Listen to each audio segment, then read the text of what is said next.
It has been more than 50 years since the worst school bus crash in U.S. history. A documentary about that horrible event, which happened February 28, 1958 in Floyd County, premieres tonight in Lexington.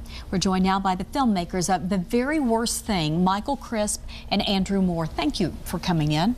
And what was it like for you working on this, going back in time and conjuring up all of these memories with people? Well, it was very emotional. There's quite a few people that we interviewed and worked with on the film that were personally touched by the tragedy, that are still alive, very active in the community, and it was a very emotional experience. And, you know, Andrew, how did the two of you get interested in this? I know, Michael, you were saying your mother was from Floyd County, so that was an inspiration. How did this all come together?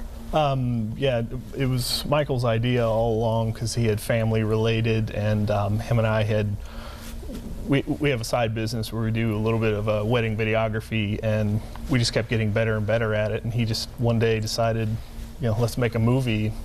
And from that second, I was on board. So, as we look at some of the footage from that movie, what did you learn in the process? And were you surprised there were so many people who still really have vivid memories? Yeah, one of the things we learned, there's a lot of mystique about how the wreck was caused. That's a really big thing that's still a mystery to this day. And we believe there's a good chance we might have solved this by virtue of some of the interviews that we had.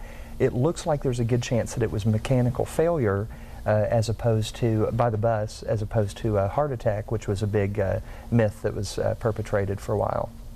And when you were there and you were interviewing those folks and you were taking them back in time, I mean, there was, the pain is still there. Yeah, we set out initially from the beginning to make sure that we handled the movie delicately enough to where people would be proud to watch it. That was one of our biggest goals, and we definitely believe we hit that. We handled it well enough to where people get to know the whole story, but it won't, you know, bring up too many emotions back in the survivors and the families that are still around. Well, as we understand, a very well-done work about a very difficult time, and a lot of folks certainly are interested in it, and hopefully will turn out this evening. Thanks for being here. Good luck with it. Appreciate it. Thank you. Appreciate it.